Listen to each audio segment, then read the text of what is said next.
βεβαίως και ο κύριος Γιάννης Μαραγάκης, θα ανοίξουμε και το κομμάτι των τεμπών, το οποίο λόγω της επικαιρότητας. Έχει πάει λίγο πίσω, αλλά δεν το αφήνουμε. Να ξεκινήσουμε από τα πολιτικά, τα οποία βέβαια συνδέονται και με τα θέματα της επικαιρότητας, δηλαδή και με αυτό που έγινε τη Δευτέρα με την απώλεια με την κοπέλα αυτή την Κυριακή, η οποία δολοφονήθηκε ψυχρό. Άρη, ακούσαμε και τον Πρωθυπουργό εχθές, έστειλε το μήνυμά του ότι και τα περιπολικά πρέπει να είναι και ταξί και να είναι και νοσοκομιακά και πυροσβεστική. Όμως όλο αυτό μπορείς να μας πεις εσύ με το πολιτικό σου αισθητήριο που θα οδηγήσει? Πρώτα απ' όλα η Νέα Δημοκρατία, μην ξεχνάμε ότι ήρθε με σύνθημα νόμος και τάξη, ασφάλεια, ένα στοιχείο το οποίο έδινε πάρα πολύ μεγάλη σημασία. Και βλέπουμε ότι τα αποτελέσματα είναι πάρα πολύ αρνητικά. Τώρα, όταν αναγκάζει ο Πρωθυπουργός να πει ότι το περιπολικό θα πρέπει να γίνει και ταξί για να προστατεύει τους πολίτες, νομίζω έχουμε σοβαρό θέμα ως χώρα. Από εκεί και πέρα, αυτό προφανώς θα επηρεάσει και όπως επηρεάζει και η ακρίβεια, όπως επηρεάζει η καθημερινότητα ευρύτερα, και αυτό θα επηρεάσει στην στάση των πολιτών στις προσεχείς ευρωεκλογές. Από εκεί και πέρα, πρέπει να γίνει πάρα πολύ μεγάλη προσπάθεια για να μην έχουμε τέτοια φαινόμενα, τέτοια εγκλήματα. Και είναι και σοκαριστικό, γιατί το έγκλημα γίνεται μπροστά στο αστυνομικό τμήμα. Εντελώς όμως μπροστά. Γιατί στην αρχή μας λέγανε 50 μέτρα. Δεν έχει καμία σχέση, έχουμε δει τα βίντεο κτλ.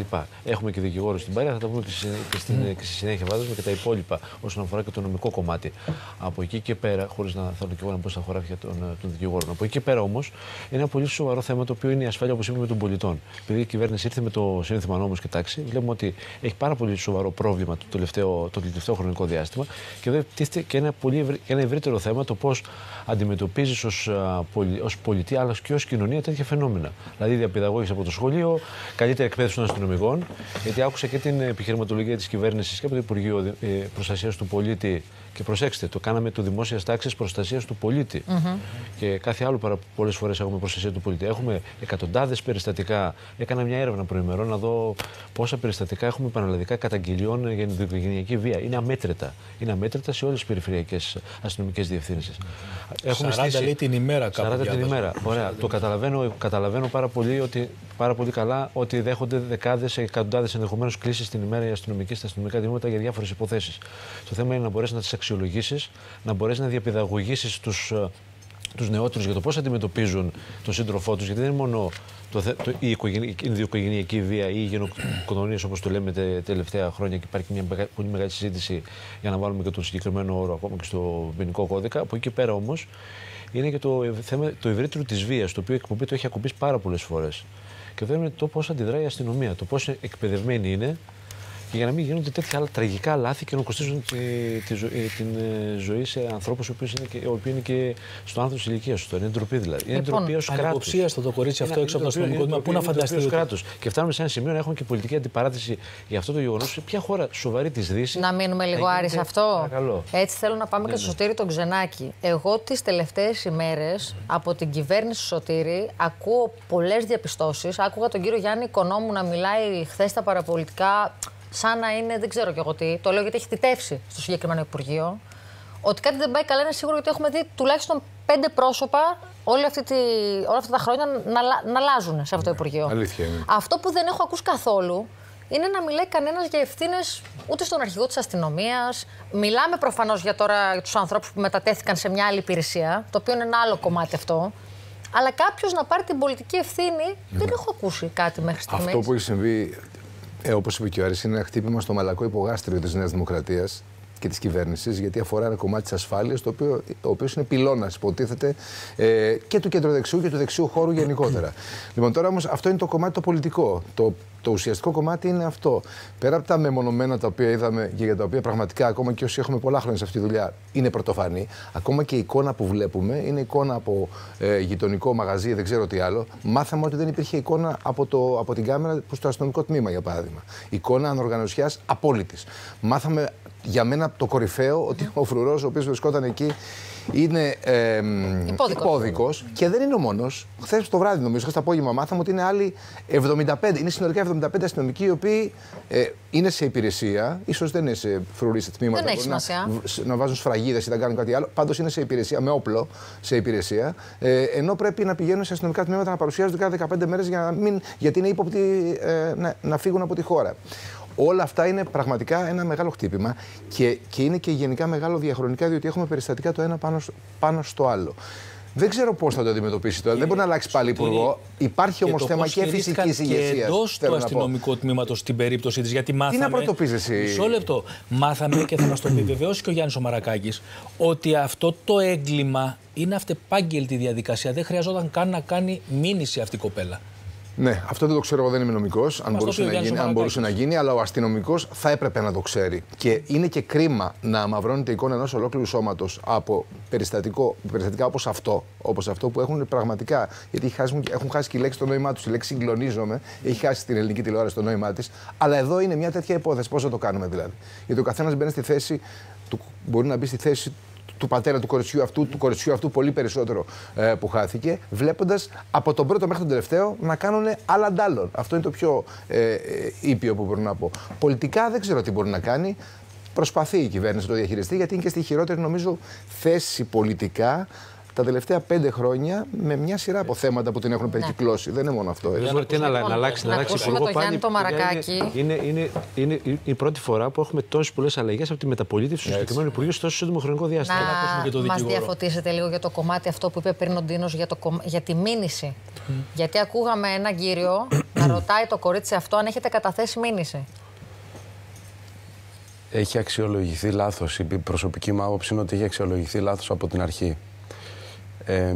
Πρώτα απ' όλα να ξέρετε, ανεξάρτητα από το συγκεκριμένο αστυνομικό τμήμα που φαίνεται ότι προφανώς ήταν υποστελεχωμένο ή είχε ζητήματα οργάνωσης, καθημερινά τα αστυνομικά τμήματα, το 100 και η άμεση δράση δέχονται εκατοντάδες κλήσεις για ζητήματα που έχουν να κάνουν με ενδοοικογενειακή βία, που όμως δεν αξιολογούνται πάντα και δεν είναι εύκολο να φιλτράρεις και την πληροφορία για το αν η γυναίκα η οποία καλεί και χρειάζεται τη συνδρομή της αστυνομίας έχει κάποιον που την περιμένει κάτω με όπλο, μόλις την έχουν χτυπήσει, απειλείται, ή υπάρχει ένα άλλο ζήτημα που μπορεί να μην δίνει τα παιδιά ο πατέρας ή να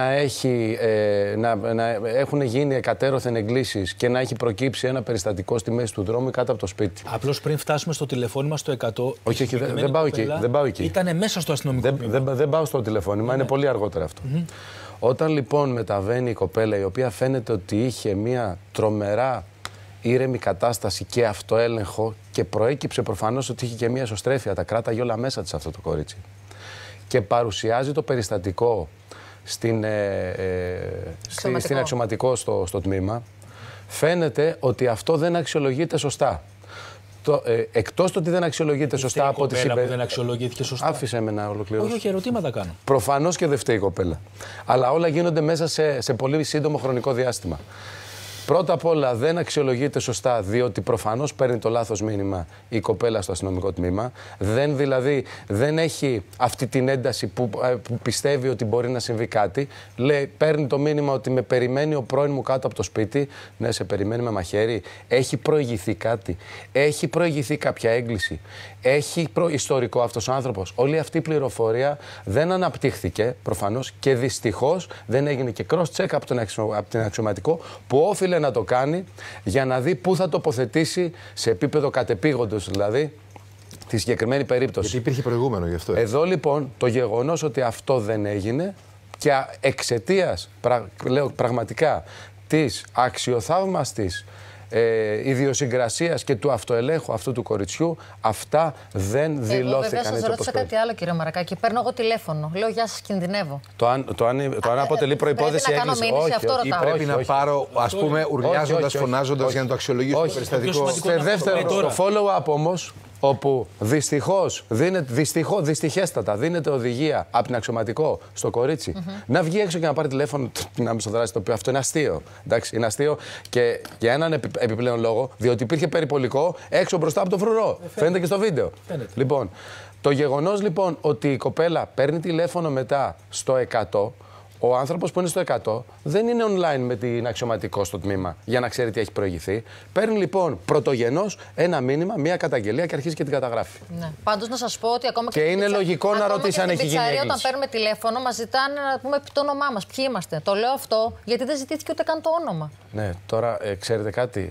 Το βασικότερο το όνομα του εγκληματία. Κανένα όνομα. Που κινδύνευε. Ποια είμαι εγώ, ποιος είναι ο άλλος. Για να κάνει και το cross-check που λέτε, κύριε Μαρακάκη, για να δει αν αυτός. Πολλές φορές μπορεί να υπάρχει στην άλλη γραμμή κάποιος να λέει βοήθεια, με σκοτώνουν, ναι, που βρίσκεστε. Δεν θα ρωτήσει αριθμό ταυτότητας και ονοματεπώνυμο. Εντάξει, όμως εδώ πέρα στην ομιλία φαινόταν ότι έτσι όπως κυλούσε, κύριε Μαρακάκη, και μιας και δεν έλεγε βοήθεια, με σκοτώνουν. Δεν πήρε δυστυχώς, ξαναλέω δυστυχέστατα, κανένας από αυτούς δεν πήρε το μήνυμα. Και επίσης ακούστηκε κάτι επιπλέον. Αξιωματικοί δεν γνώριζαν τι πρέπει να κάνουν. Αυτό δεν προκαλεί έτσι το κοινό αίσθημα. Μια χαρά γνώριζαν τι πρέπει να κάνουν. Γνώριζαν. Μια χαρά γνώριζαν και δεν το κάνανε. Μια χαρά γνώριζαν και δεν το κάνανε. Και τώρα, και επιτρέψτε μου να σας πω, το αν το περιπολικό θα γίνει ταξί ή λεωφορείο ή ασθενοφόρο ή θα γίνει ένα απλό μεταφορικό μέσο ή θα γίνει φρούριο για τον πολίτη, το γνωρίζουν όλοι οι αστυνομικοί. Όπως γνωρίζουν όλοι οι ένστολοι. Όχι, δεν χρειάζεται να είσαι αστυνομικός για να καταγγείλεις κάτι, να πάρεις πρωτοβουλία να προστατέψεις τον πολίτη, αρκεί να είσαι ένστολος. Αυτά είναι της πρώτης δημοτικού εκπαίδευση για τους ένστολους. Είναι αστεία να τα συζητούμε αυτά. Είναι αστεία να τα συζητούμε. Όπως βέβαια θα πρέπει να είναι για όλους μας ξεκάθαρο ότι κανένας φυσιολογικός άνθρωπος δεν παίρνει το μαχαίρι και πάει και σφάζει έναν άλλο άνθρωπο, μια κοπέλα, την πρώην γυναίκα του, πρώην σύντροφό του, μπροστά στο τμήμα. Επιτρέψτε μου, ναι. Γιατί το λέω. Να επικαλεστεί αυτός ψυχολογικά προβλήματα και να κάνει. Καλά, αυτά θα τα κάνει. Αυτά θα τα κάνει, θα αξιολογηθούν. Κυρίως θα αξιολογηθούν διότι φαίνεται ότι ήταν εξαρτημένος από ουσίες. Άρα δεν είναι ότι είχε ο ίδιος κάποιο ψυχοπαθολογικό πρόβλημα, αλλά φαινόταν ότι έφερε τον εαυτό του σε αυτή τη θέση, όπως μπορεί να γίνει και με το αλκοόλ. Θέλω να πω. Τώρα καλά, δεν κάνω αξιολόγηση γι' αυτό. Εγώ απλά φιλτράρω λίγο το περιστατικό. Ο άνθρωπος ο οποίος τολμά να κάνει κάτι μπροστά από το αστυνομικό τμήμα έτσι, είναι δεδομένο ότι θα το έκανε κάποια στιγμή αργότερα οπουδήποτε αλλού. Λοιπόν, επίσης να γυρίσουμε ξανά στον Άρη. Να πάμε και στα υπόλοιπα. Άρη, βλέπουμε και μια δημοσκόπηση σήμερα στα παραπολιτικά της GPO που δίνει τη Νέα Δημοκρατία πρώτο κόμμα. Κάτω από το 30%. Τον ΣΥΡΙΖΑ φαίνεται να τον παγιώνει στη δεύτερη